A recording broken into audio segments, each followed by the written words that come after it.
I never consider what I never have to consider. I never considered answering this question before. I don't quite know what to do because haven't given it any thought. Hi, I'm Aidan Gallagher. I'm here with 17 and this is 17 questions. People would be surprised to learn that I play 4 different instruments and that I'm a UN ambassador. Not everybody knows.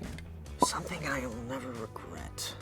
I will never regret sharing environmental messaging on social media. A lot of times I'm just reposting stuff from various environmental accounts, primarily UNEP. That's a good account to check out if you're interested in that. Aside from that, who's to say? It's a long life. I always am able to pick up like a guitar or sit down at a piano or something and make myself happy for about an hour. That's pretty nice. I never consider what I never have to consider. I never considered answering this question before. I don't quite know what to do because haven't given it any thought. I've never encountered this before. Yeah, I got starstruck upon meeting Gerard in like season 1. He was just in a beanie and super friendly, and it was really cool because I was a fan of his band and his comics. I mean, eventually you learn so much about the person that you just see the person, but yeah, every once in a while there's moments where like, oh, that's Gerard Way. He was in that band that I love. Oh, what do I love about YouTube? There's a lot that you can do on it. For my generation, it's kind of like our online library. You can basically learn anything on there. I think the live stream portion of YouTube is the most enjoyable for me because it's incredibly free-form, and oftentimes I'm streaming for like an hour and a half. It's an easier way to get in touch with people because they're right there in a comment section, which is live. There's nothing quite like a live stream. You can check out my YouTube page. It is Aidan R. Gallagher.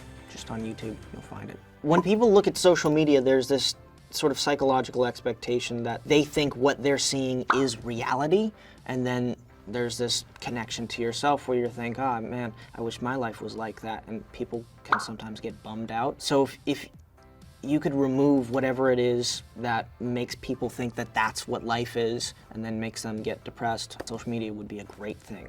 I still like it, it just has flaws. Favorite thing about it, it's kind of multifaceted, but the main thing that is very enjoyable for me on a day-to-day basis is to like step outside of myself. And the way I approach it, at least, it's like rewiring your brain into a different person.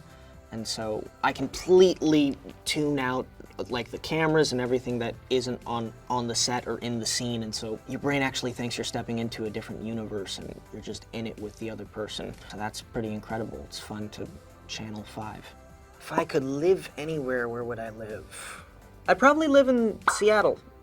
I was just there for like 2 weeks and we're moving there and it's lovely. Either Seattle or New York, probably. What music do I have on repeat? Mostly like demos of stuff that I've made, really. There's no way to really test it when you're in the studio environment. There's the headphones and that you work on, and so you're just working away on this thing trying to get it to work. You lose objectivity after like a couple hours and your ears need a break, and so it's nice to sort of be on a walk or something and put in the AirPods and listen back to a mix and go, I need to switch out the snare drum on that, or we should use a different synth in that part. The hardest part about being an actor is, it's gonna sound strange, but it's very true, at least in my case. Every once in a while, for no reason at all, the scene will throw you like you're riding a bull. You don't know why, but certain like lines of dialogue are just hard that day and you don't know how to make something work. You might think like, oh, it's a crying scene that gets hard, or it's like this type of scene that you have trouble with. It's just random scenes every once in a while. It's like it's very much an internal panic.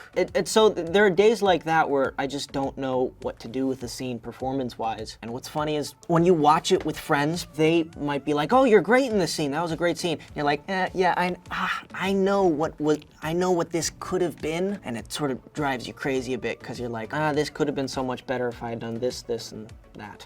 The best moment of my career so far has probably been the role of number 5. I was incredibly lucky to get such a complex character off the back of doing like a sort of a sitcom for 4 years. Yeah, 5 is this murderous psychopath who's also a caring and time-traveling, hyper-intelligent being. To anyone who's read the comic books, It's a very enticing role. So to get to bring that to life every day, number one, it's a challenge, but it's so much fun. I would say research the character and get comfortable just committing. You're gonna end up doing a lot of auditions where everything feels very artificial, and you just need to, you know, make friends with the make-believe. Well, when I started acting, I was 9, and I'm now 18, so I'm twice the amount of Aidan. In 20 years, I hope to have done a couple of albums and be a touring musician. Release some albums, do some films that I love, and find the person that puts a smile on my face. Hopefully I will have found that person within the next 20 years. Most of the time when I need to sort of get really energized is for playing number 5.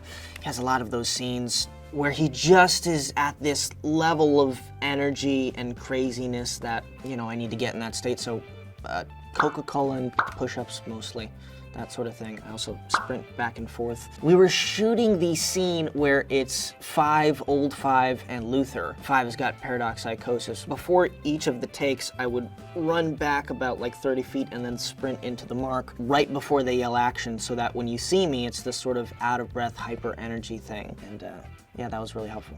I don't really take a lot of selfies. Every once in a while I might do a TikTok or something. Most of the time I'm filming my stuff for YouTube videos, so I don't really take a lot of selfies, but good lighting, I would say. That always helps. At the moment there's 5 lights here, so yeah, it takes a lot sometimes. Thank you for sticking around. Please subscribe to 17, and you can check out Season 3 of Umbrella Academy on Netflix.